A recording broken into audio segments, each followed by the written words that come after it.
Boa noite aí, pessoal. Agora vamos à segunda parte da aula. Mas como que é de praxe aí, tem algumas indagações a respeito do pessoal do online.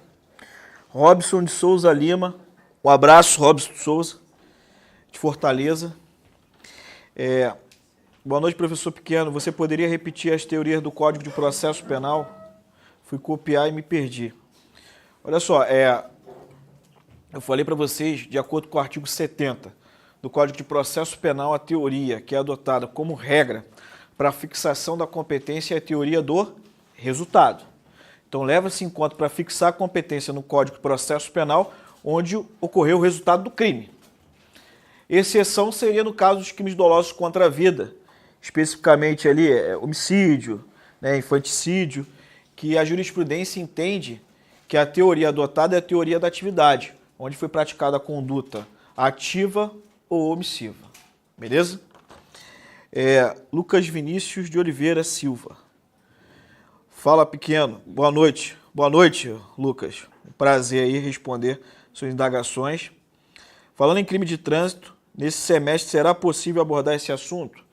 Assim, ô Lucas, terá sim, mas não na parte de direito penal, e sim legislação penal especial, porque é uma lei específica, tá? É a Lei 9.503 de 1997.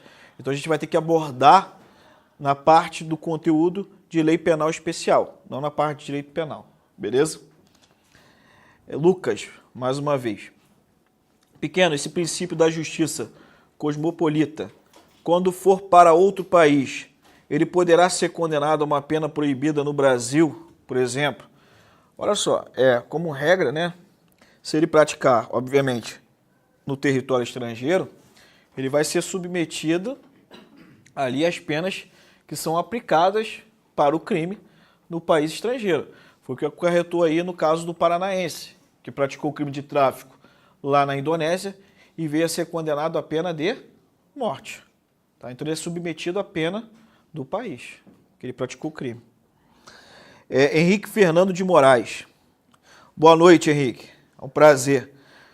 Os exemplos que o professor está dando de extraterritorialidade incondicionada, como homicídio do presidente, como ficaria por ser tratado em Lei de Segurança Nacional? Artigo 29 da Lei 7.170 de 1983. Aí teve aula comigo, lógico, né? Então, Henrique, nesse caso, quando há a conduta de matar o presidente da República, quando tem a motivação política, eu aplico o princípio da especialidade, né, e jogo a conduta do agente no artigo 29 da Lei de Segurança Nacional. Mas, apesar de estar enquadrado na Lei de Segurança Nacional, não deixa de ser um crime contra a vida. Então, vai ser uma hipótese de extraterritorialidade incondicionada. Tá? Porque, dificilmente, alguém que tiver o objetivo de matar um presidente da República, estou falando que não é impossível, estou falando que é dificilmente, ele não vai matar por uma motivação política. Tá? Então, nesse caso específico, é um crime contra a vida? É.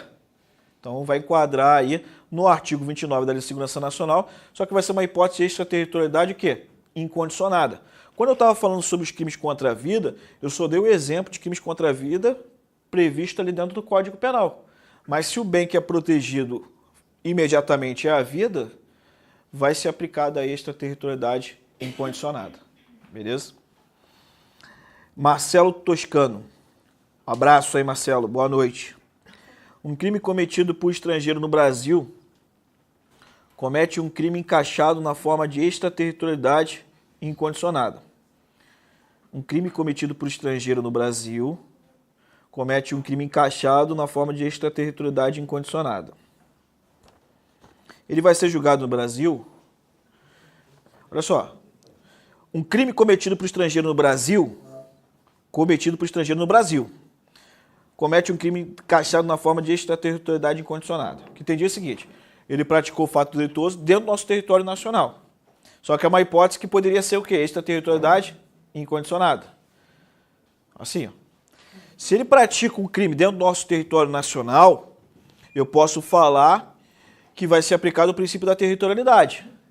Território nacional, onde ocorreu o fato delituoso, eu aplico a lei brasileira.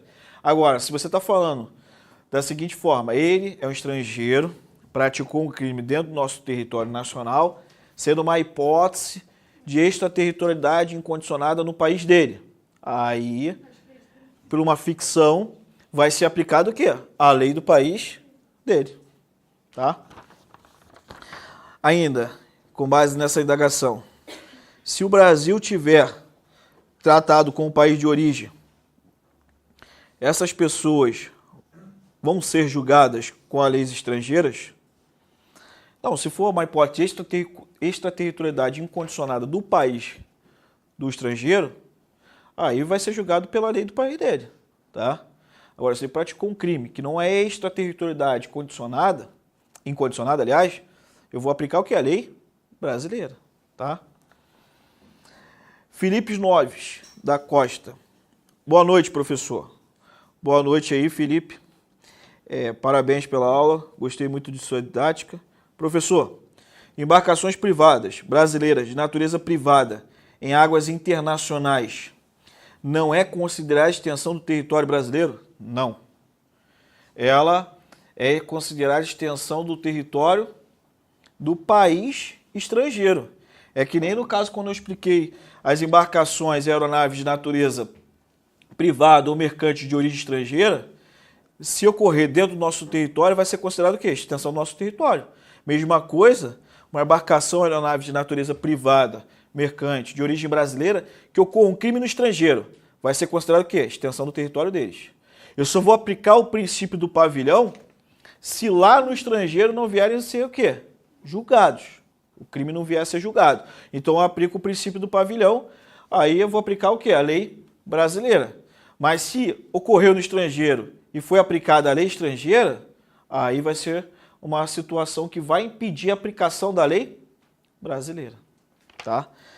Aí a segunda indagação é assim, não se aplica nesse caso o princípio do pavilhão? Não. Se for julgado pela lei do país, não. Só aplica o princípio do pavilhão se não tiver julgamento pela lei estrangeira. Marcelo Berrios. Boa noite, Marcelo. Sobre o exemplo de crimes incondicionados, citado por você. Latrocínio envolvendo presidente da República. Ou seria incondicionado pela linha C, contra quem é serviço do país, mesmo que não tenha sido contra a sua vida, liberdade, contrário à sua afirmação que não seria incondicionada, correto? Não, não tem nada a ver, não. Aqui é contra a administração pública por quem está a seu serviço. Então, o crime que tem que ser praticado é um crime contra a administração pública. O latrocínio não é um crime contra a administração pública. É um crime contra o patrimônio. Contra a administração pública, peculato, corrupção, desvio ou emprego irregular de verbas públicas, corrupção passiva, facilitação de contrabando e descaminho, tá? Prevaricação, são crimes contra a administração pública. Eu falei, 312 até o 327. Não se encaixa aí, não é uma hipótese de extraterritorialidade o quê? Incondicionada. Beleza? Última. Henrique Fernando de Moraes. Um abraço aí, Henrique, boa noite. Professor, em se tratando de uma embarcação da Petrobras, a serviço da União como administração indireta, onde se cometeu um crime no estrangeiro dentro da embarcação, teria que estar específico na questão se esta é prestadora de serviço público ou exploradora de atividade econômica, para que eu conseguisse responder qual princípio seria aplicado. Olha só, se eu tenho lá uma embarcação da Petrobras, né, especificamente a questão ela tem que falar se está a serviço do governo, se é de serviço público ou a serviço do governo brasileiro. Então ela tem que especificar isso. Se ela falar que está lá na condição de natureza privada ou mercante, através de uma relação atividade econômica, aí não vai ser considerado que é extensão do nosso território. Mas se eu tenho uma embarcação da Petrobras que ela esteja a serviço do governo brasileiro, ou seja, interesse nacional, é extensão do nosso território. Aí eu vou aplicar o princípio da territorialidade. Se ela estiver na condição de embarcação privada, eu só aplico o princípio do pavilhão se não for julgado pela lei estrangeira. Beleza? Então, espero aí ter respondido as indagações. Caso aí, se eu fui assim um pouco sucinto e continuar as pendências aí, pode entrar em contato comigo através da minha página que eu responderei para vocês. Beleza? Então vamos lá, pessoal. Vamos voltar à segunda parte da aula aí. Eu falei sobre a extraterritorialidade condicionada, tá? Da letra A. Vamos agora para a letra B. Outra situação de extraterritorialidade condicionada. Ó. A letra A, ó, é o artigo 7º, inciso 2. Vai falar o seguinte, ó. Os crimes, letra A, que por tratado ou convenção o Brasil se obrigou a reprimir. Aí você tem o exemplo do tráfico de pessoas e o tráfico de drogas, tá? Letra B, os crimes praticados por brasileiro. Então agora está levando isso em conta um crime que foi praticado, ou seja, teve como sujeito ativo um brasileiro. O brasileiro foi lá no estrangeiro e praticou um crime. Não especificou o crime, pode ser o quê? Qualquer crime, beleza?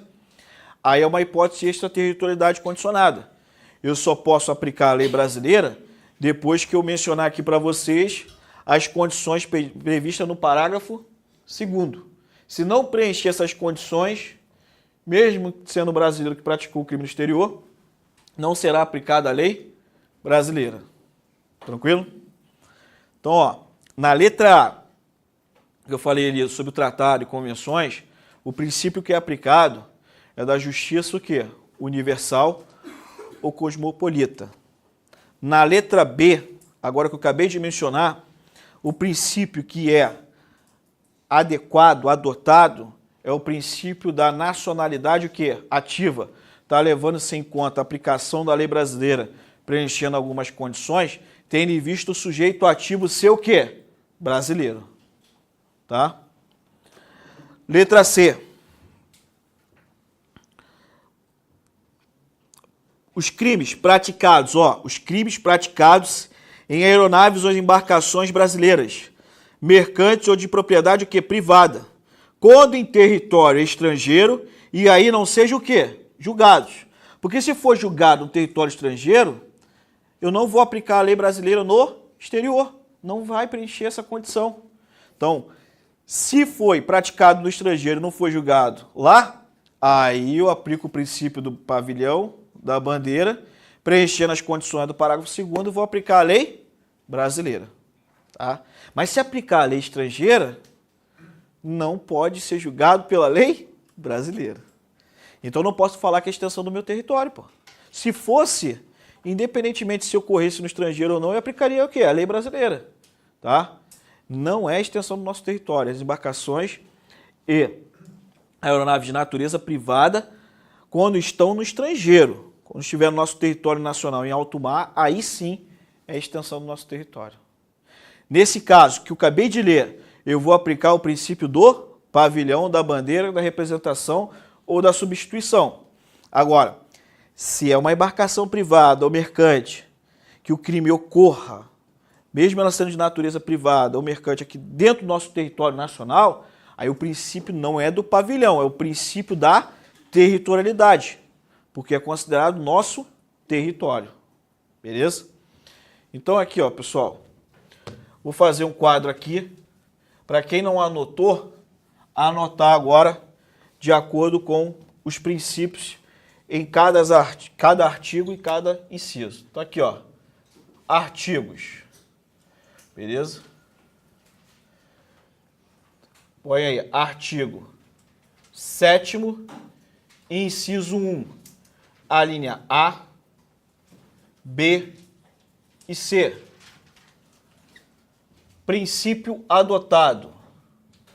Então anota aí, ó, princípio adotado, nesse caso aqui, conforme eu estudei conjuntamente com vocês e fui mencionando, é o princípio da defesa ou real ou da proteção. Beleza? Agora, ó, artigo 7º, inciso 1, a linha D, o princípio de acordo com a doutrina majoritária, tá? No meu caso, eu acho mais específico, apropriado seria aplicar o princípio da nacionalidade ativa. Mas eu tenho que passar para vocês o que prevalece. E o princípio adotado é o princípio da justiça universal. É no caso do genocídio.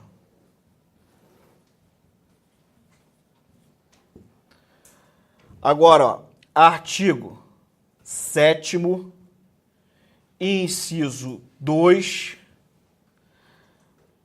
a linha A. Princípio adotado, mais uma vez, é o princípio da justiça o quê? Universal. Nas hipóteses de tratado, acordo de direito internacional sendo realizado pelo Brasil. Artigo 7º, inciso 2, a linha B. Vai falar da hipótese da lei brasileira ser aplicada se preencher as condições do parágrafo 2º, se o sujeito ativo for o quê? Brasileiro. Então, o princípio adotado é o princípio da nacionalidade, ó, nacionalidade ativa.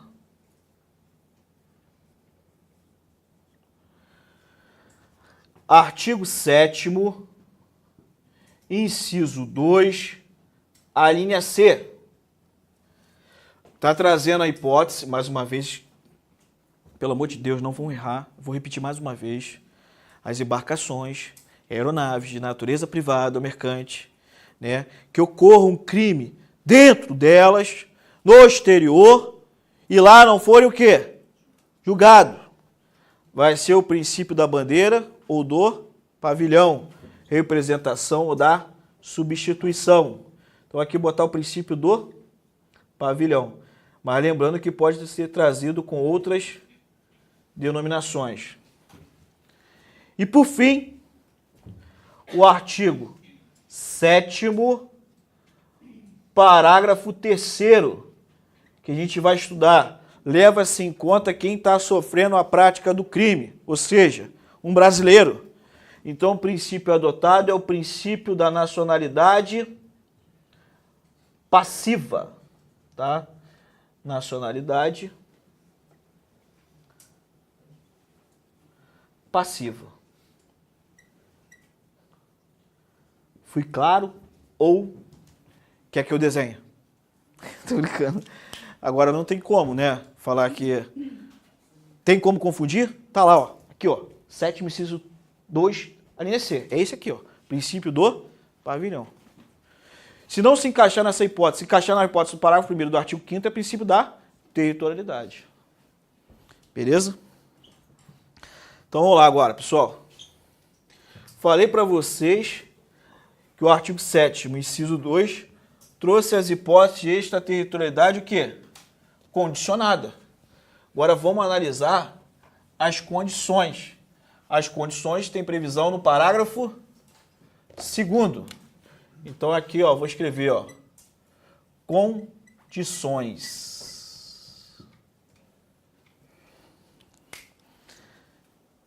Questão, banca CESP. Olha, vem comigo. Vem. Preste atenção. Ó, na hipótese extraterritorialidade incondicionada e extraterritorialidade condicionada, o agente, para ser punido de acordo com a lei brasileira, tem que ingressar no território nacional. Certo ou errado? Certo. Com S. Não. Porra, se é extraterritorialidade incondicionada, não preciso de nenhuma condição. Tá? Aí o cara lê rápido e fala, é muito fácil. -2. 5.500 passaram à tua frente. Tá? Ou seja, extraterritorialidade incondicionada, eu não preciso de nenhuma condição. Só na condicionada. Então, o agente não precisa ingressar no território brasileiro se for uma hipótese de extraterritorialidade incondicionada. Porque se você falar que ele tem que ingressar no território nacional, você está trazendo o quê? Uma condição. Beleza? Mas é normal isso. Calma. Tá? Vamos lá. Primeira condição para ser aplicada a lei brasileira nas hipóteses de extraterritorialidade condicionada. Então lá, parágrafo 2º. Nos casos do inciso 2, a aplicação da lei brasileira depende do concurso das seguintes condições. Letra A. Entrar o agente no território brasileiro. Então aqui, ó. Entrar o agente no território brasileiro. Não tem como você aplicar a lei brasileira na hipótese de extraterritorialidade condicionada se ele não ingressar no nosso território o quê? Nacional. Beleza? Então tem que entrar no território brasileiro. O indivíduo praticou tráfico, está lá, praticou tráfico no exterior, se ele não vier para o Brasil, vai ter que ser punido pela lei o quê? De onde que ele praticou o crime. Vai ser julgado pela lei de lá. Agora, se ele voltar, vem para o papai. Aí ele vai entrar no território o quê? Brasileiro. Mas eu posso falar que pode ser aplicada a lei brasileira? Não, ainda não. Eu tenho a primeira condição, ou seja, ele praticou o tráfico no exterior, praticou tráfico no exterior, aí ele voltou para o Brasil, entrou no nosso território nacional. Então eu tenho a primeira condição. Primeira que você vai analisar. Se ele não ingressar no território nacional, você não precisa olhar as outras. Elas são o quê? Cumulativas e são de forma sucessiva. Segunda condição. Entrou ele no território brasileiro, a letra B fala, ó, seu fato punível também no país em que foi o quê? Praticado. Então a letra B, ó, se o fato punível também no país que foi o quê? No país que foi praticado. Então aqui você vai, ó, anotar um termo para clarear a tua mente. Tem que ter o quê? Dupla imputação. Significa que tem que ser crime lá e crime aqui também. Beleza? Porque se for crime no Brasil, mas não é crime lá, ele não pode ser o quê? Punido pela lei brasileira. Então, ó, exemplo. Você vai lá para a Holanda, tá? Foi para a Holanda. Na Holanda, o porte para consumo próprio de drogas é fato o quê? Atípico. Se você preencher os requisitos legais, seguir lá as normas, a tua conduta será atípica, ou seja, não será crime. Aí tu tá lá, né? Cachimbo da paz com uns trouxinhos de maconha no bolso. É para consumo próprio. Você pode ser julgado pela lei brasileira? Pode. Aqui é crime. Hoje ainda é crime porque o STF ainda não solucionou isso. Tá? Mas provavelmente pode sair de cena aí essa tipificação. Mas hoje ainda é crime. Lá é crime? Não. Se lá não é crime, não tem o quê? A dupla imputação. Então eu não posso aplicar a lei brasileira nessa hipótese. Tá? Outro exemplo clássico, é o navio abortador. O que as brasileiras faziam? Né? Pegavam o navio e ia até ali a parte do mar territorial da Holanda para praticar o quê? O aborto. Na Holanda, você realizar o aborto sendo realizado pelo médico, seguindo os caracteres legais, é fato que é atípico, não é crime. No Brasil, não. No Brasil, como regra, é o quê? Crime. Só não vai ser crime nas hipóteses de excludente de licitude ou nas hipóteses do artigo 128, inciso 1 e inciso 2. Tá? Ou também se o aborto for provocado de forma culposa. Porque o aborto tem que ser de forma o quê? Dolosa. Culposa é fato atípico. Beleza? Então elas iam lá para a Holanda para realizar o aborto, seguindo os trâmites legais de lá. Elas que realizaram o aborto lá podem vir ser punidas aqui? Não. Por quê? Não há a dupla imputação. Beleza? Tem que ser também crime lá. Porque se não for, aí ele não vai esbarrar nessa segunda condição. Outro exemplo. Fui para um país que tem como regra a poligamia. Casei 5 vezes. Nossa, meu Deus do céu. 5 mulheres. Aqui, casar duas vezes é o quê? Bigamia, né? Artigo 235 do Código Penal. Ele pode ser punido pela lei brasileira? O brasileiro foi lá para o exterior, casou 5 vezes. Se lá não é crime, e aqui é, não houve a dupla imputação, então ele não pode ser punido pela lei brasileira. Beleza?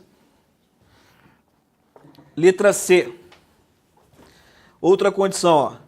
Está o crime incluído entre aqueles pelos quais a lei brasileira autoriza extradição. Então aqui, ó. Vou botar assim, ó, vou resumir. Os crimes que a lei brasileira autoriza a extradição. Então, os crimes que a lei brasileira autoriza a extradição. Pessoal, quais são os crimes que a lei brasileira autoriza a extradição? Quem vai fazer PF aí? Polícia Federal. Quem vai? Ninguém? No edital da Polícia Federal existe lá, lei específica. Lei 6.815 de 1980. Estatuto do Estrangeiro. No seu artigo 77, inciso 1, vai trazer as hipóteses dos crimes que cabem extradição. Então, quais são as hipóteses? Pequeno. Os crimes têm que ter uma pena mínima de 1 ano de reclusão. Então, os crimes que têm como pena mínima ali, pena mínima não, a pena tem que suplantar no mínimo 1 ano. Se o crime tem como pena 1 ano, já pode ocorrer o quê? A extradição. Isso de acordo com o Estatuto do Estrangeiro. Artigo 77, ó, artigo 77, inciso 1 da Lei 6.815 de 1980. Então, assim, o cara foi lá e praticou o furto. O furto previsto no artigo 155 do Código Penal, furto simples. Pena, reclusão de 1 a 4 anos. Nessa hipótese, pode ocorrer extradição? Pode. Porque a pena máxima o quê? São 4 anos. Ela passou de 1 ano. Então, cabe a extradição. Então, você vai verificar na hipótese da fixação da pena. Beleza? Próxima condição, letra D. A letra D fala o seguinte, ó. Está o crime, não, é melhor, não ter sido o agente absolvido no estrangeiro ou não ter aí cumprido a pena. Então aqui, ó, não pode ser absolvido ou não ter cumprido a pena. Então entra aqui, ó, naquela situação que eu trouxe para vocês do crime de tráfico. Lembra? Falei, ó, o indivíduo, questão da banca CESP, o indivíduo foi lá, praticou o tráfico. Aí ele foi condenado a 8 anos de reclusão. Beleza? Aí depois ele voltou para o Brasil. Ele cumpriu 8 anos, ele foi condenado a 8 anos e cumpriu os 8 anos de reclusão no estrangeiro. Aí ele entrou no território brasileiro. Preencheu a primeira condição? Sim. O fato é punível também no país que foi praticado? Sim. Duplo o quê? Imputação. Cabe extradição? Sim, que a pena de tráfico é 15 anos, a máxima, a mínima 5. Foi absolvido no estrangeiro? Não. Mas cumpriu o quê? A pena. Então não vai preencher essa condição. Ele não estava devendo mais nada para o Brasil. Ele já cumpriu totalmente a pena. Então qual é o requisito ali, ó? Se ele foi absolvido no estrangeiro, ele não pode ser julgado novamente nas hipóteses de extraterritorialidade condicionada no Brasil. Tá? Se ele cumpriu a pena, também. Por quê? A lei traz a condição, ó, não ter cumprido a pena. Independente se a pena aqui no Brasil for superior a de lá. Independente. Porque se ele cumpriu, né, ele foi punido de acordo com aquela lei. E se ele viesse a ser punido aqui, aí ia ferir o princípio do nobis in idem, ou seja, estava sendo punido 2 vezes pela prática do mesmo fato. Tá? Último requisito é a linha E. Não ter sido o agente perdoado no estrangeiro ou por outro motivo não está extinta a punibilidade segundo a lei mais favorável. Então aqui, ó, não ter sido perdoado, tá? Por Porque se ele recebeu o perdão lá no estrangeiro, então não vai preencher essa condição. Ou não ter gerado, não ter ocorrido a extinção de punibilidade, segundo a lei mais favorável.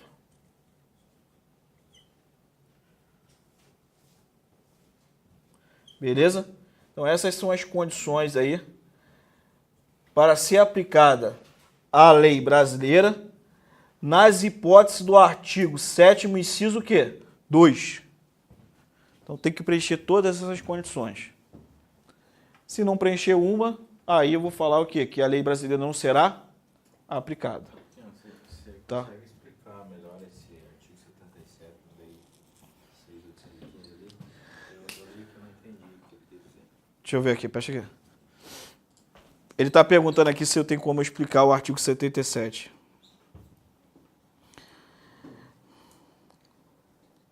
Ah, é o inciso 4º, pessoal, aqui, tá? Deixa eu só retificar aqui, ó. Aqui é o inciso 4º. Calma aí. É o inciso 4º, foi mal, ó. Fala o seguinte, o artigo 77. Não se considerará a extradição quando? Ó, não ocorrerá a extradição quando? Inciso 4º.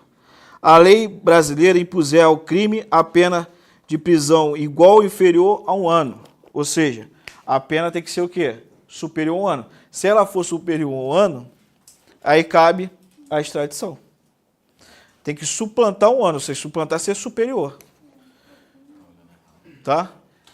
Ou seja, tem que ser superior a 1 ano. Artigo 77, inciso 4º. Eu errei só o inciso, tá? Foi mal, desculpa aí, pessoal. Então, vamos lá. Então, são 5 condições, beleza? Para preencher aqui nas hipóteses de extraterritorialidade condicionada. Agora eu tenho a outra classificação, a extraterritorialidade o quê? Hipercondicionada. Além de preencher essas 5, ela traz mais 2 condições. Então ela vai trazer aqui, ó, mais 2 condições, beleza? Eu vou ter que somar com essas 5 aqui, ó. Passou por essas 5, na hipótese de extraterritorialidade hipercondicionada, posso falar que vai aplicar a lei? Ainda não, porque eu vou ter que ver as condições do parágrafo 3º. Então vamos lá, ó. Extraterritorialidade hipercondicionada. Parágrafo 3º do artigo 7º. A lei brasileira aplica-se também ao crime cometido por estrangeiro contra brasileiro, fora do Brasil, se reunidas as condições previstas no parágrafo anterior, e ele vai trazer mais 2 condições, tá? Então, ó, ele traz a seguinte hipótese: um estrangeiro praticando um crime lá no exterior contra um brasileiro. Então, o sujeito ativo é quem? Estrangeiro. O sujeito passivo é o brasileiro. Além das condições do parágrafo 2º que nós acabamos de ler, ele cita mais 2. Primeira, não foi pedida ou foi negada a extradição. Então aqui, ó, mais uma condição. Não foi pedida ou foi negada a extradição. Beleza? E a segunda, né, segunda do parágrafo 3º, que na verdade aqui vai ser a 7ª, tá? A segunda do parágrafo 3º, que é a linha B, ó, houve requisição do ministro da Justiça. Então aqui, ó, houve requisição do ministro da Justiça.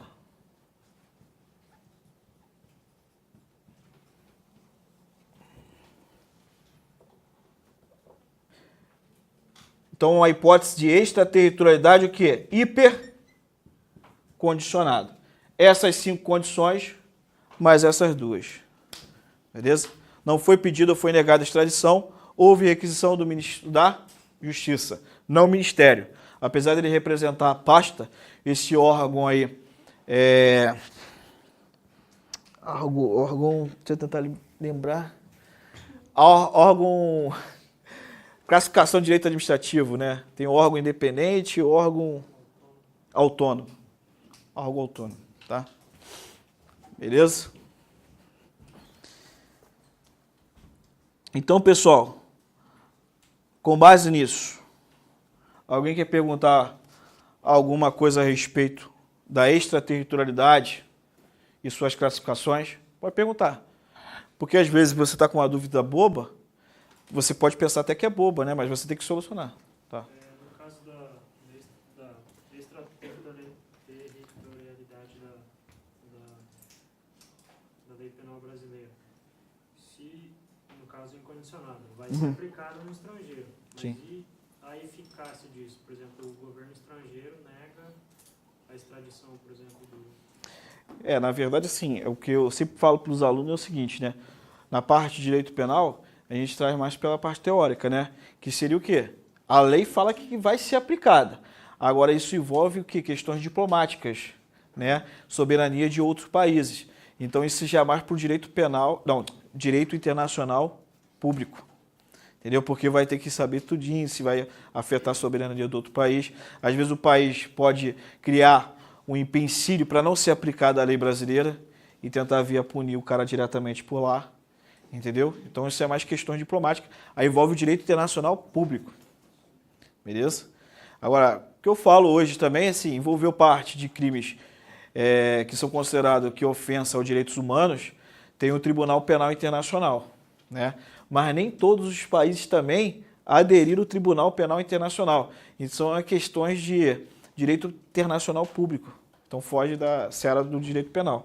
Eu falo que na prática vai ter país que não vai querer deixar ser aplicada a lei brasileira. Entendeu?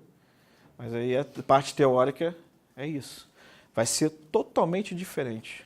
Vai ter muito empecilho aí. Beleza? Tu vê hoje até mesmo para você, no caso, quando tem um estrangeiro aí que está vindo para o Brasil. O Brasil, ele está previsto, né, como relações internacionais do Brasil no artigo 4º, que é o asilo político. Mas isso aí, meu filho, tá lá. O Brasil tem que conceder o asilo político. Mas é complicado em termos de soberania. Você pode até eclodir a guerra e tudo. Pode falar. Não, vou voltar no artigo 77 de novo, que eu não consegui entender ainda. Que aqui tu diz, ó. Ali tu fala ali.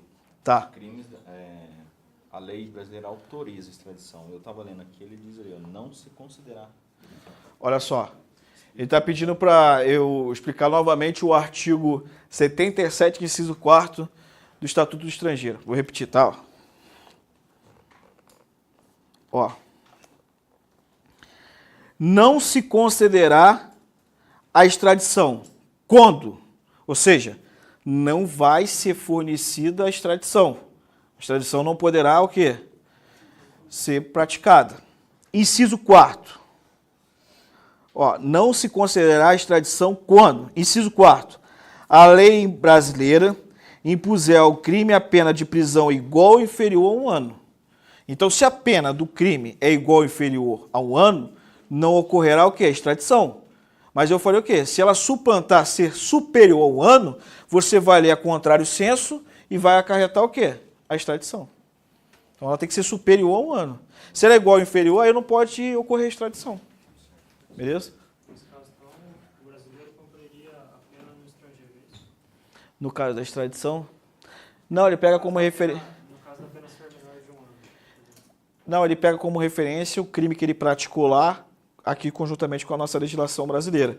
Se o crime que ele praticou lá, a pena é superior a 1 ano, então, porque pode ocorrer extradição, ele pode ser aplicado à lei brasileira. Se for inferior, não vai nem ser aplicada a lei brasileira. Aí não vai preencher essa condição, entendeu? Vamos supor, ó, tem crimes dentro do Código Penal, por exemplo, exercício arbitrário das próprias razões. A pena máxima dele, salvo me engano, ó, 345. Eu acho que são de 2 meses. Ó, 345 do Código Penal. Ó, detenção de 15 dias ao mês. Exercício arbitrário das próprias razões. Você, na condição de brasileiro, foi lá, praticou exercício arbitrário das próprias razões. Beleza? Aí você veio para o Brasil. Tá? Lá também é crime. Então teve dupla imputação. Agora, a lei brasileira autoriza extradição? Não, porque a pena desse crime do exercício arbitrário da própria razões não é superior a 1 ano.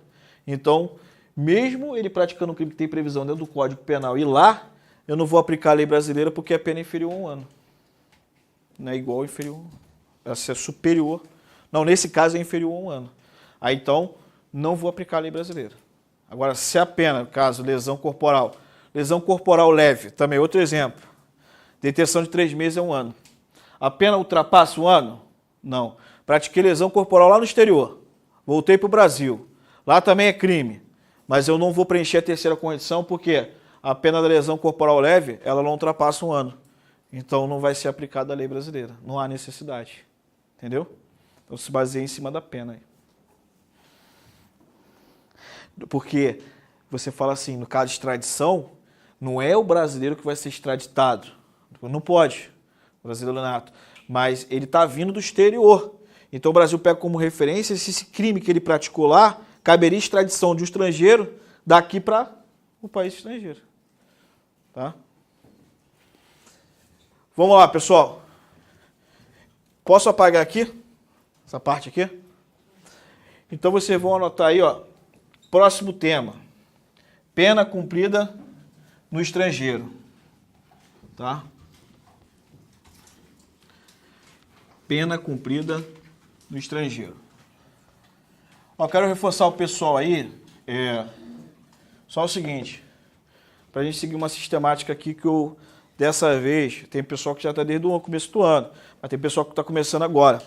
Qual vai ser a sistemática? Eu estou pegando os pontos principais que são mais abordados em concurso público na parte de direito penal, entendeu?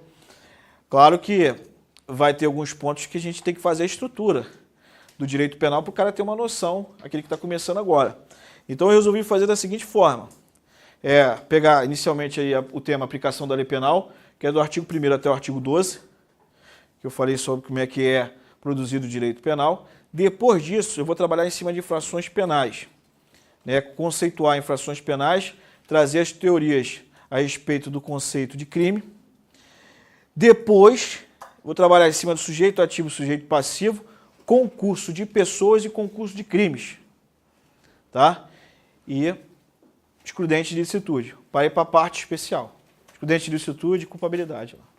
Beleza? Porque concurso de pessoas é de fundamental importância, né? É um tema também que quase todo mundo às vezes não tem afinidade, confunde muito, e concurso de crimes também. Beleza? Então a gente vai pegar essa parte aí específica e depois para a gente ir para a parte especial. Então vamos lá, pessoal. Anotar aí o tema? Pena cumprida no estrangeiro.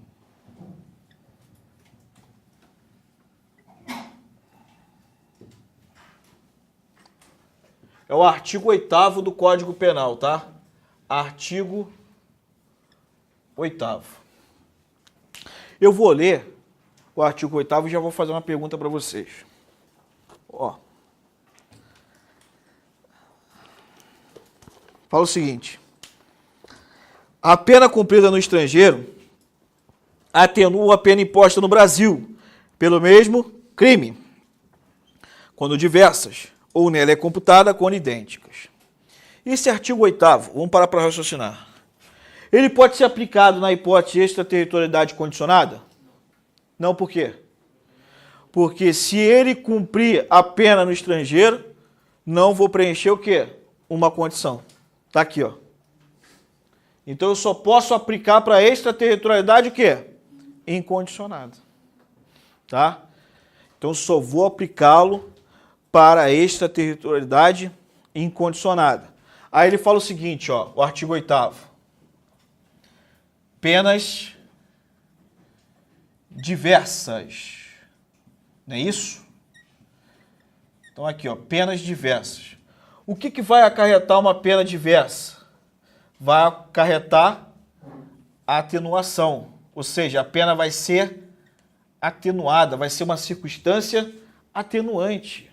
Vai abrandar, vai amenizar, entendeu? Tu imagina depois de um trabalho cansativo, uma pessoa, no meu caso, uma mulher, alisando meu rosto. Isso é o quê? Uma atenuação. Tô brincando. Tô brincando, pessoal. Então aqui, ó, penas diversas. Por exemplo, aqui, ó. Então, a pena diversa, a consequência é a atenuação, mas exemplo de pena diversa. Vamos supor, no estrangeiro. No estrangeiro, o indivíduo veio a ser condenado a uma pena, ó, pena de multa. Pena de multa. E no Brasil, ele foi condenado a uma pena privativa de liberdade, ó, pena de reclusão, por exemplo, aqui, ó, de 2 anos. As penas são diversas? São. Por quê? Lá no estrangeiro tem uma pena de multa. Então, pena de multa seria uma hipótese que o juiz vai ter que fixar o quê? Um valor em dias de multa para o sujeito ativo do crime, depois da condenação transitar em julgado, o quê? Vir a cumpri-la. Aqui é pena de reclusão, ou seja, é uma pena que afeta a liberdade do sujeito que praticou o quê? O crime. Então as penas são o quê? Diversas. O que vai acarretar? Atenuação. Quando o juiz for aplicar a pena, essa pena de reclusão de 2 anos, ele vai aplicar uma circunstância atenuante para tentar diminuir a pena. Diminuir não, atenuar a pena. Tá? Hoje, como referência, assim, em termos de jurisprudência, uma circunstância agravante como regra, a não ser no caso da lei de organização criminosa, que ela traz um patamar, tá? Mas pelo Código Penal está lá, circunstâncias agravantes, não traz qual o percentual que tem que agravar. Mas a jurisprudência fixa em 1/6. 1/6 para agravar. Então, se você utilizar uma interpretação ao contrário senso, se agrava 1/6, eu vou atenuar o quê? Em 1/6. Mas quem vai avaliar essa atenuação, no caso concreto, é o juiz. Eu não posso, através de um cálculo matemático, falar para você, não, ele vai atenuar, vai aplicar 2 atenuantes. Não, fala que ela vai ser atenuada. Como que ele vai atenuar? Aí ele vai trazer os cálculos dele. A gente que tem que solicitar ou ele... Não, ele vai seguir o quê? O artigo 8º do Código Penal, tá? Que é um complemento lá para a aplicação da pena. Então, a parte da pena ali, que a gente tem dentro do Código Penal, ele vai conseguir complementar aqui com o artigo 8º. Tá? Vai ter que voltar para o artigo 8º. Agora, penas idênticas. Então, por exemplo, aqui, ó, penas idênticas. No caso das penas idênticas, vai ocorrer o quê? A computação, elas serão computadas.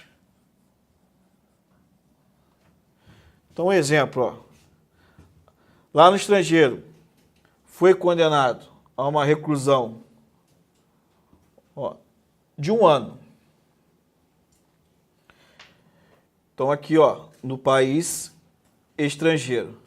Chegou no Brasil, ele foi processado e julgado novamente e veio a ser condenado a uma pena de reclusão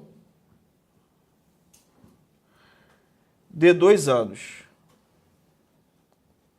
Ó, presta atenção que eu vou falar.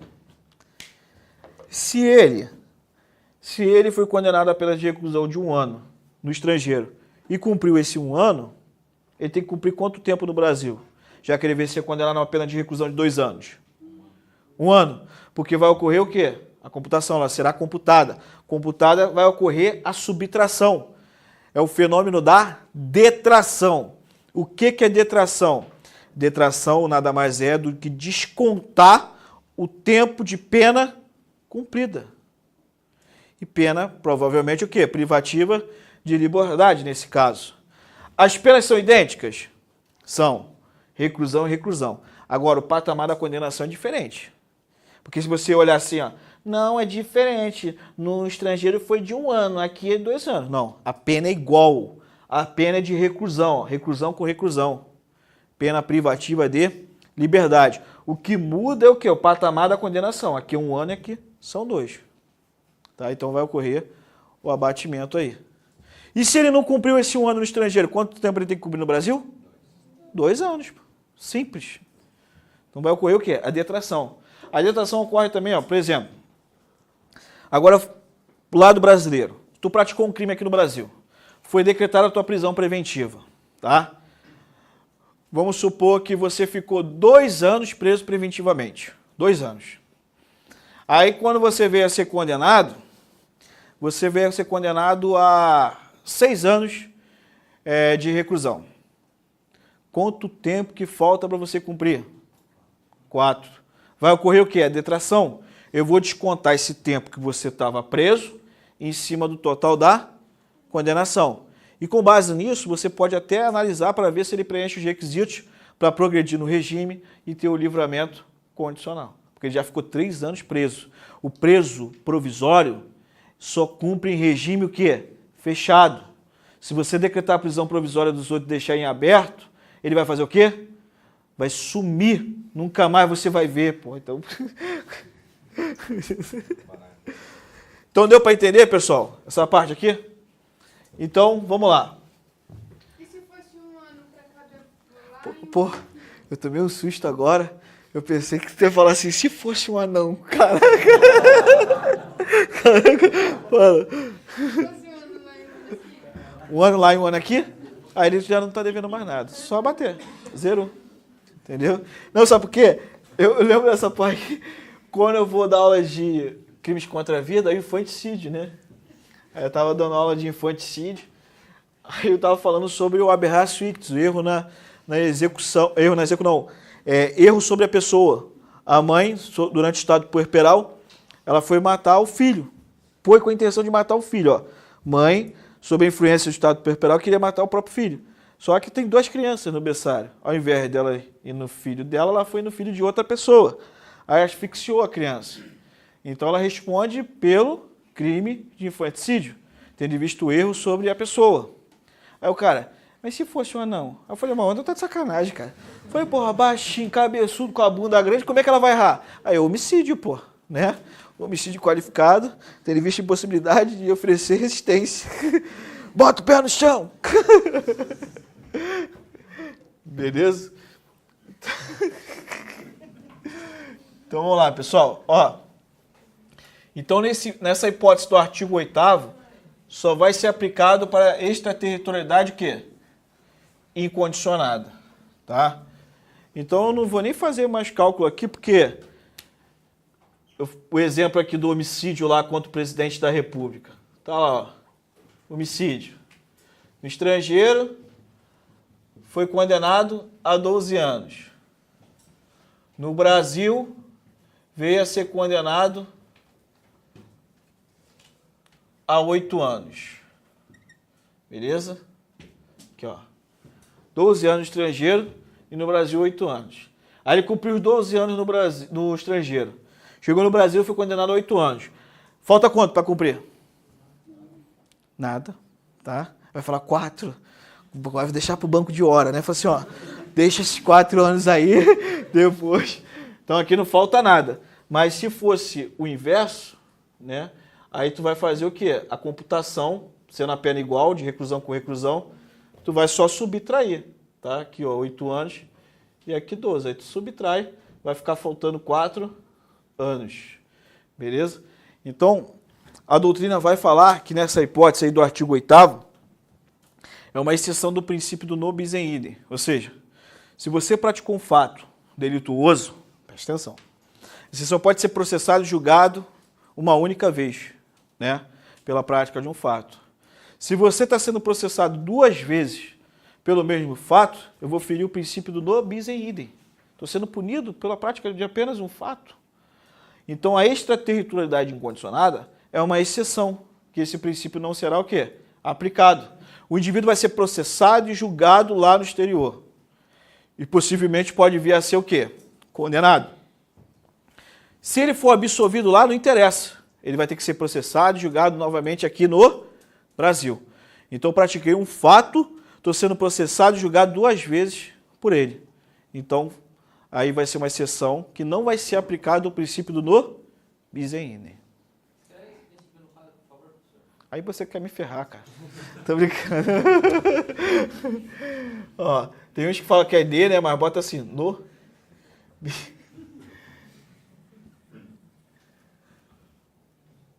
Tem uns que escrevem, ó, tem uns que vem assim, ó, no bis em idem, tem uns que põem ne bis em idem. Tá? Tá bom? Tô brincando, tá? Beleza? Então vamos lá. Agora eu tô com uma dúvida. Vanessa Camargo. Vamos lá. Então assim, ó, matei uma pessoa aqui no Brasil. Beleza? No Brasil, ó, Brasil. Aqui, ó. Pum. Não, minto. Tô sendo acusado, não matei não, cheira. Tô sendo acusado da prática de um homicídio. Ou seja, alguém morreu. E estão querendo jogar nas minhas costas. Aí fui processado, né? Fui submetido ao tribunal do júri. O tribunal do júri, né? Me condenou 7-0. Não pode falar, né? Porque se falar, tu vai querer matar os 7 jurados. Então, já começou a votação ali. Tem 7 jurados. Tem 4 a favor da condenação. Para por ali, né? Porque se tu falar, foi 7-0, tu fala, vou matar os 7, né? Então, você foi condenado pelo tribunal do júri. Aí, ó, depois foram ver que, na verdade, a pessoa que supostamente tinha falecido, tinha sido o sujeito passivo desse crime que você veio a ser condenado, ela está viva, tá? Ela está viva. Você cumpriu a pena, saiu da cadeia, o quê? Né? Da faculdade do crime, revoltada, toda tatuada, com essa tatuagem bonita, né? E resolveu matar essa pessoa. Você matou. Tu vai responder por homicídio? Não!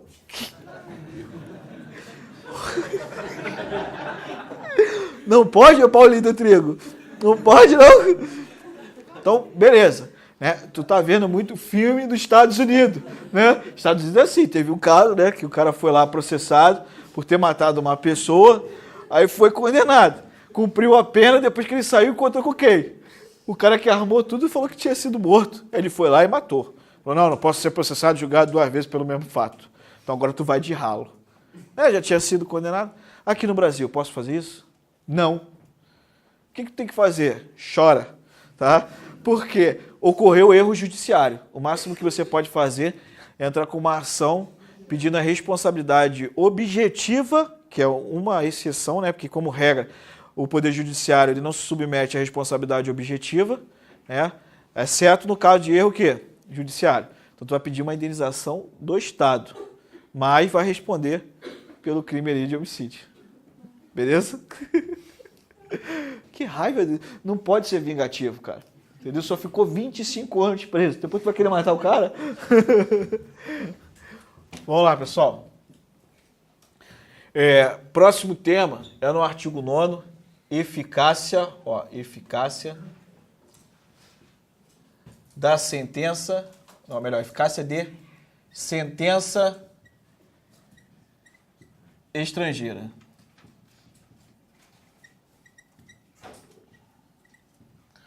Previsão dela dentro do Código Penal, artigo 9º. Tá? Então, ó, artigo 9º. Vou ler para vocês. Não vou admitir erro mais em questão alguma depois desse que eu vou falar aqui. Escutou? Paulinho Vingador. A sentença estrangeira, quando a aplicação da lei brasileira, ó, produz na espécie as mesmas consequências, pode ser homologada no Brasil para... Então, ó, inciso 1. Obrigar o condenado à reparação do dano, à restituição e os outros efeitos civis. Inciso 2. Sujeitá-lo à medida de segurança. Então, aqui, ó. Põe aqui, ó. Homologação de sentença estrangeira. Tá? Você vai combinar com o artigo 9º, ou seja, tem que produzir os mesmos efeitos, tá? Aqui, ó, artigo 9º.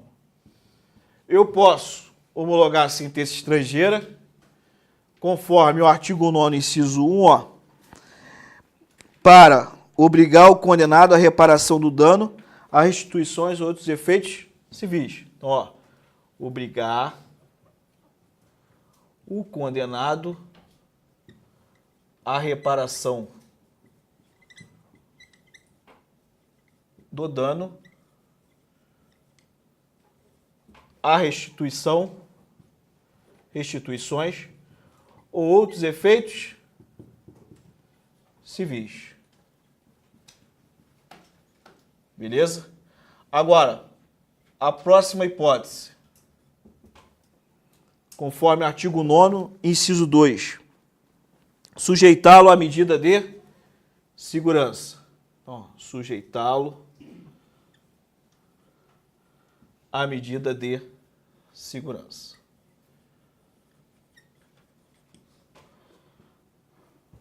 Deixa eu ler de novo para vocês o artigo 9º. A sentença estrangeira, quando a aplicação da lei brasileira produz na espécie as mesmas consequências, pode ser homologada no Brasil para, inciso 1, obrigar o condenado à reparação do dano, às instruções ou efeitos civis. Inciso 2, sujeitá-lo à medida de segurança. Agora, ó, parágrafo único do artigo 9º. A homologação depende, letra A, para os efeitos previstos no inciso 1, aqui, de pedido da parte interessada. Então aqui, ó, com caneta diferente. Tem que ter pedido da parte o quê? Interessada. Isso é uma condição. Se não tiver pedido da parte interessada, não pode ser homologada a sentença que tem como efeito a reparação civil, restituição ou outros efeitos civis. Então, é uma necessidade, é uma condição. Se não tiver o pedido da parte interessada, não pode ser o quê? Homologado. Já, para sujeitar o indivíduo à medida de segurança, eu vou ler o artigo 9º, parágrafo único, ó.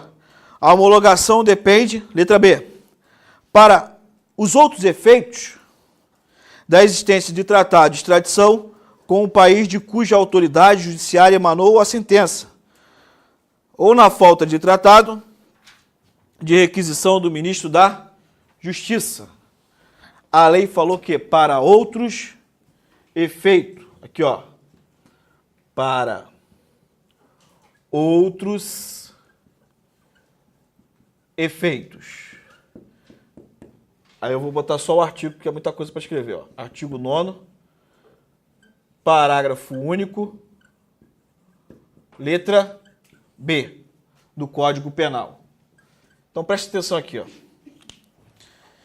O artigo 9º, ele citou dois efeitos, não citou? Ele citou o primeiro efeito, que seria o quê, ó? Obrigar o condenado à reparação do dano às instituições e outros efeitos que? Civis. Então esse é o primeiro efeito que uma sentença estrangeira pode vir a causar no Brasil se ela vier a ser homologada. Nesse caso específico desse efeito, tem que ter pedido da parte o quê? Interessada. É uma condição. Aqui, ó, eu posso ter a homologação da sentença estrangeira para sujeitá-lo à medida de segurança. Aí o artigo 9º, parágrafo único, a linha B, falou o quê? Para os outros efeitos, ou seja, não só a medida de segurança. Tá? Se tiver ali uma hipótese que o indivíduo praticou um crime lá no exterior, foi condenado, cumpriu a pena, uma hipótese de extraterritorialidade condicionada, eu posso homologar a sentença estrangeira dele? Sim, para gerar um efeito de reincidência. Então, a lei de sujeitá-lo à medida de segurança, ela pode ser homologada para outros o quê? Efeitos. Uma reincidência, uma circunstância judicial desfavorável, ser configurado como se fosse maus antecedentes, tá? Não só para a medida de segurança. Aqui deixou o quê? Em aberto para outros efeitos. Beleza? Porque se cai na tua prova assim, ó, no artigo 9º, tirando a hipótese do primeiro efeito, para sujeitar a medida, somente pode ser aplicado para sujeitá-lo à medida de segurança? Não. Somente pode ser praticado, ou seja, homologado a sentença estrangeira, para obrigar o condenado à reparação do dano? Não. Porque além da obrigação de reparação do dano, eu tenho a medida de segurança e no parágrafo único da linha B fala para outros efeitos ainda, que eu falei para vocês. Serve para efeitos de residência, maus antecedentes, circunstâncias desfavoráveis. Então, pode ser homologado para outros efeitos, além desses dois que eu citei. Só que no caso do primeiro efeito, tem que ter pedido da parte interessada. Beleza? Então, vamos lá. Quem vai homologar? Quem homologa... quem homologa sentença estrangeira? Qual é o órgão do Poder Judiciário competente para homologar a sentença estrangeira? Tá aqui, órgão do Poder Judiciário. STJ, Superior Tribunal de Justiça. Isso conforme o artigo 105, inciso 1, 105, inciso 1, a linha I da Constituição Federal de 88. Então, quem vai homologar a sentença estrangeira vai ser o Superior Tribunal de Justiça. Tá? É o órgão competente. Por que eu falo isso? Porque, antes da emenda constitucional de número 45 de 2004, o órgão do Poder Judiciário competente para homologar a sentença estrangeira era o Supremo Tribunal Federal. Mas não esquenta a cabeça não, só se passaram 12 anos. Porque se você ainda está falando que é o STF, volta no tempo, tá? Volta 12 anos atrás para ver como é que você era antes. Porque já 12 anos se passaram, então é o STJ, beleza? Então, o STJ homologa. Quem executa a sentença estrangeira? Quem vai executar a sentença estrangeira vai ser a Justiça Federal. Então anota aí, órgão do Poder Judiciário competente para homologar, para execução da sentença estrangeira, Justiça Federal. Beleza? Então, Justiça Federal é o órgão do Poder Judiciário competente. Só mais um detalhe. Lembrei de uma questão aqui, acho que caiu na prova elaborada pela própria Banca CESP. Envolve um pouco a parte que nós estudamos ali, mas é interessante a gente lembrar. No caso no português, por exemplo, envolve esse tema todo aí que a gente está estudando. É o português. Está lá o português, lá em Portugal, né? O brasileiro foi lá para Portugal. Praticou um crime de homicídio. Praticou um crime de homicídio lá, tá? Matou o português. Ele voltou para o Brasil. É simples isso aí, pô. Agora que eu lembrei que era também simples. Ele matou o português lá, tá? Voltou para o Brasil. Se pode ser aplicada a lei brasileira se ele não cumpriu a pena lá. Eu repeti essa questão, estou falando agora que pode, porque a Banca CESP, às vezes, ela não vai citar todas as condições do parágrafo 2º do artigo 7º da hipótese de extraterritorialidade condicionada. Por isso que eu lembrei, eu falei, vou reforçar. Porque ela vai falar assim, nessa hipótese dele ingressar no território brasileiro, pode ser aplicada a lei brasileira? Tu vai falar, pode, tá? Porque ela citou só uma condição, né? Mas tudo indica ali que ele não foi o quê? Julgado e condenado, porque ele fugiu para o Brasil. Então tem que tomar cuidado, uma dica aí que eu lembrei, para você não tentar falar assim, tá faltando as 5 condições ali do artigo 7º, parágrafo 2º, e acabar errando a questão. Porque uma hora ela vai citar 2, outra hora ela vai citar 1, então para tu não cair nesse tipo de pegadinha. Beleza? No que diz respeito aqui, envolvendo a questão do artigo 9º, ela sempre cobra isso aqui, Ela vai trazer a questão falando assim, no caso de obrigação de reparação do dano, instituição ou outros efeitos civis, independe do pedido da parte interessada. Vai estar errado porque depende, tá?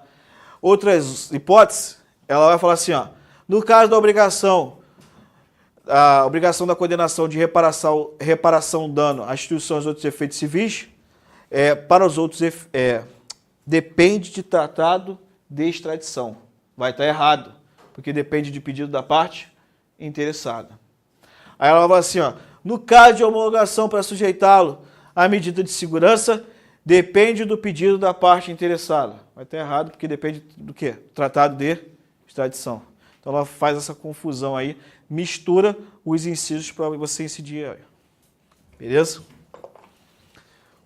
Próximo tema.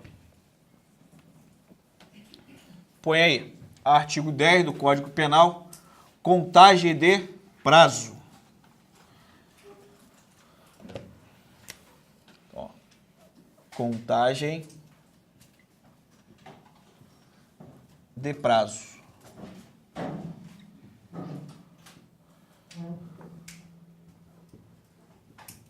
Artigo 10 do Código Penal.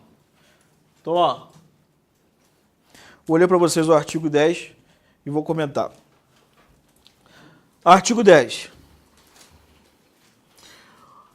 O dia do começo inclui-se no cômputo do prazo. Conta-se os dias, os meses e os anos pelo calendário comum. Ó, conta-se os dias, os meses e os anos pelo calendário comum. Calendário comum, você puxaria um traço, é o calendário gregoriano, tá? Se cair na tua prova falando que conta-se os dias, os meses e os anos através do calendário gregoriano, tu não ia saber responder. Então é o equivalente ao calendário o quê? Comum. Beleza? Então, vamos lá. No prazo penal, pessoal, prazo de natureza penal, eu vou contabilizar o quê? O primeiro dia, independentemente da quantidade de minutos ou horas que faltam. Se o ato foi cumprido nesse dia, já começa a contar como se fosse um dia. Por exemplo, o indivíduo, estou botando igualzinho caiu na prova da banca CESP. Ó. O indivíduo ele foi preso às 23 horas e 45 minutos do dia... Ó, hoje é dia 5, dia 4 de outubro. Tá? Vamos supor que é um prazo de prisão temporária 5 dias. Beleza? 5 dias de prisão temporária. Então aqui, ó, eu vou ter o dia 5, o dia 6, 7, encerraria o quê? No dia 8. Conta-se como se fosse um dia? Sim. Ah, mas tá faltando 15 minutos. Não interessa. Poderia estar ali, 23 horas e 59 minutos. Conta-se como se fosse um dia. Então aqui o prazo, prisão temporária, tirando crimes hediondos equiparados, o prazo, como regra, são de 5 dias, que pode ser prorrogado por igual período, em caso de tenha comprovada a necessidade. Aqui 1, 2, 3, 4, 5. Então, dia 9, ele já pode estar onde? Na rua, se ela não for renovada. Porque vai se encerrar aqui, ó. 00:01, ele já pode vazar? Já pode sair, tá? Aí tu fala, mas se for domingo, feriado, porque não interessa, tá? Não é expediente forense, isso aí. Ele está preso, vai estar preso ou no presídio ou numa carceragem. Então, imediatamente, expirou o prazo, sem renovação, sem uma conversão da prisão temporária por uma prisão preventiva, ele tem que ser automaticamente o quê? Liberado, tá? Sob pena do indivíduo responder e até mesmo por abuso de autoridade. Beleza? Então, prazo penal sempre vai computar o quê? Um dia. Aí ele fala que conta-se os dias de acordo com o calendário comum. Os dias, os meses, os anos. Então, ó, a pergunta. Está falando para contar os dias, de acordo com o calendário comum. No caso de fevereiro, eu conto como se fosse um mês, se tiver 28 dias? Sim ou não? Sim, pô. Aí ele falou o quê? Conta-se os prazos, conta-se os dias, os meses e os anos de acordo com o calendário o quê? Comum. Se o mês teve 28 dias, vai ter equivalente ao quê? Um mês. Se teve 29, é assim. Aí vai lá, mas tá faltando 2, porque meu professor falou que era 30. Esquece teu professor do antigo segundo grau, né, primeiro grau, né? Esquece esse professor aí. Então, pessoal, esse é o prazo penal. Eu te dei um exemplo de uma prisão. E se fosse um prazo envolvendo a decadência? O que é decadência? Deixa eu tentar assim simplificar. Decadência especificamente no âmbito penal, é quando a pessoa ali, principalmente nos crimes de ação penal privada, o ofendido, ele tem um prazo para exercer o seu direito de queixa. Se ele deixar escoar esse direito de queixa dele, durante o lapso temporal, vai ocorrer o fenômeno da decadência, porque ele ficou o quê? Inerte. Ou até mesmo movimentou, mas não movimentou de forma correta, tá? E a decadência gera a extinção da punibilidade. Então, imagine a seguinte situação. Você foi ofendida pela prática de um crime de injúria. Eu tenho 6 meses para propor o quê? A queixa-crime. Fui ofendido hoje. Tá? Eu sei quem é o sujeito ativo. Obviamente, tomei ciência. Porque tu fala assim, mas porra, tu injúria, dificilmente tu vai saber quem é o sujeito ativo. Dificilmente tu vai saber quem é o sujeito ativo em outro dia. Claro que não. Porque você pode ser injuriado, às vezes por um e-mail, e correu atrás para descobrir quem é. Tá? Então começa a contar da data da ciência de quem é o sujeito ativo. Aí você tomou ciência hoje. Hoje, a partir das 23 horas e 58 minutos. Já vai contar como se fosse um dia hoje? Já. Por quê? A decadência é um prazo penal. Envolve a liberdade de quem? De quem praticou o crime. Então, se envolve a liberdade, eu conto como se fosse o prazo penal de acordo com o artigo 10 do Código Penal. Se você deixar ali, completou os 6 meses, já era. Vai gerar o quê? A decadência. Outro exemplo de prazo penal é o caso também da prescrição. O Estado, para exercer seu direito de punir, ele tem um lapso temporal, de acordo com a tabela do artigo 109 do Código Penal. Então, por exemplo, no crime de homicídio, estou falando da prescrição da pretensão punitiva. O crime de homicídio tem 20 anos para o Estado exercer seu direito de punir, ou seja, a prescrição da pretensão punitiva, para ocorrer, tem que passar o quê? 20 anos. Então, ele tem 20 anos para correr atrás. Se ele deixar escoar esse prazo, vai ocorrer o quê? A prescrição, porque ele não exerceu o seu direito de punir dentro desse lapso temporal. A prescrição envolve a liberdade? Envolve, porque gerou a prescrição, vai gerar a extinção da punibilidade. Então, o que eu quis dizer isso para vocês? Se quer na tua prova, falando assim, o prazo prescricional e decadencial são prazos processuais, certo ou errado? Errado. São prazos o quê? Penais. Eu vou contar de acordo com o Código Penal, porque envolve a liberdade de quem praticou o crime. Tá? A Banca CESP trouxe uma questão dessa, falando que os prazos decadenciais e prescricionais eram prazos processuais. A questão está errada, porque envolve a liberdade do indivíduo. Tá? Então, eu vou contar dessa forma aqui. Agora, vou trazer para vocês a situação do prazo processual. Então, aqui, como é que conta o prazo processual?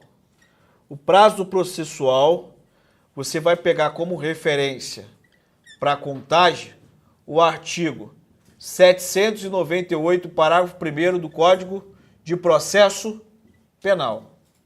Então, esse artigo aqui que é referência para você fazer a contabilização do prazo processual. Então, um exemplo aqui, Vamos supor, aqui é sexta. Tá? Então, sexta, vou botar sábado, domingo, aí segunda, quarta e quinta. Beleza? Então tá aqui, Chegou na sexta-feira, você foi notificado. Notificado para cumprir um ato processual. Tá? É que muita gente fala que, às vezes, quando você vai realizar um ato processual, você está sendo notificado. Quando o ato já foi realizado e você está recebendo a informação, você está sendo o quê? Intimado. Porque ninguém mistura tudo. Fala intimado, fui intimado. Às vezes tu não foi intimado, tu foi o quê? Notificado. Então, se você tem que realizar um ato processual, ó, tem 5 dias para você se defender. Então, tu está sendo o quê? Notificado. Tá? Tem 5 dias para realizar um ato processual. Foi notificado. Ah, saiu uma sentença julgando improcedente o teu pedido. Você está sendo o quê? Intimado. Beleza? Porque o ato já foi realizado. Então você foi notificado aqui, ó, 5 dias para cumprir o ato. Isso na sexta-feira. No prazo processual, tu não conta o primeiro dia. Passa a contar no primeiro dia útil. Sábado e domingo não tem expediente forense. Então, eu vou começar a contar a partir de quando? Segunda. Então, ó, segunda, primeiro dia. Vou ter que pulei, vou ter que quarta aqui. Foi mal. Aqui, ó, quarta será o segundo dia. Aqui, ó, deixa eu repetir. Terça será o segundo dia. Quarta, o terceiro. Quinta, o quarto dia. E sexta será o quê? O prazo final para ele cumprir o ato. Agora, se chegar aqui sexta for feriado, eu vou prorrogar para o primeiro quê? Dia útil. Tá? Mesma coisa aqui. Se aqui na segunda fosse feriado, eu pularia para o primeiro dia útil e começar o quê? A contabilizar. Beleza? Hoje, em termos de processo civil, a contagem ela se encerra às 23 horas e 59 minutos, porque a maioria dos processos agora estão sendo processo eletrônico. Isso estou falando no âmbito civil. Porque processo penal, a maior parte ela é feita ali em loco, por causa do princípio da identificação. Eles falam que o réu, né, tem que estar ali perante as testemunhas, né, então eles preferem que o réu fique ali na audiência do que assistir por videoconferência. Videoconferência seria o quê? Exceção. A não ser no caso dos presos federais, que o deslocamento, o custo é tão grande que é melhor assisti-lo através de uma videoconferência. Isso em determinados atos. Porque se o indivíduo praticou um crime de homicídio, né, e ele for para o conselho de sentença, que é onde vai estar os jurados, aí não há videoconferência, ele vai ter que estar em loco lá, presença física. Beleza? Então, pessoal, deu para ficar claro aí a parte da contagem do prazo processual? Tu não contabiliza o primeiro dia a partir do momento que tomou a ciência ou foi notificado e começa a contar do primeiro dia útil, tá? Subsequente aí a esse ato. Beleza? Deixa eu olhar rapidamente aqui o artigo 11, para a gente encerrar logo essa parte, e o artigo 12, e a gente finaliza aí a aplicação da lei penal. O artigo 11 fala o seguinte, ó: desprezam-se nas penas privativas de liberdade e nas restritivas de direitos as frações de dia e na pena de multa as frações de cruzeiro. Frações de dia, né, pessoal, quando o magistrado for condenar, ele vai condenar o que, por exemplo, 1 ano, 2 meses, 3 dias. Ele não vai condenar 1 ano, 2 meses e 6 horas. Porra, isso é uma fração de dia, então não pode, tá? No caso de multa, obviamente não é mais o cruzeiro, né? É o real, mas é fixado em dias multa. Cada dia multa vai seguir um parâmetro de acordo com a situação econômica de cada pessoa, tá? Mas vai ter o parâmetro ali legal para seguir, beleza? E o artigo 12, ele fala o seguinte, ó: as regras gerais deste código aplicam-se aos fatos criminados por lei especial, se esta não dispuser de modo diverso. Ou seja, como regra geral, eu aplico o quê? O Código Penal, na sua parte geral, ali, tá? A não ser se a lei especial trouxer de forma o quê? Diferente. Exemplo, no artigo 14, inciso 2 do Código Penal, eu trago a tentativa, tá?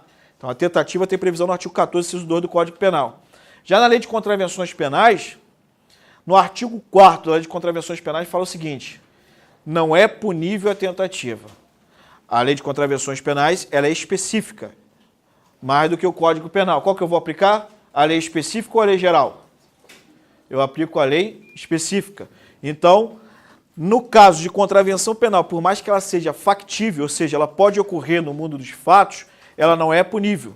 Ou você é punido por uma contravenção penal consumada, ou se você tentou praticar essa contravenção penal, a tua conduta será o quê? Atípica, porque não é punível a tentativa. Então eu aplico o princípio da especialidade para solucionar esse conflito aparente de normas. Beleza? Então um abraço aí, pessoal do online, fiquem com Deus e até a próxima.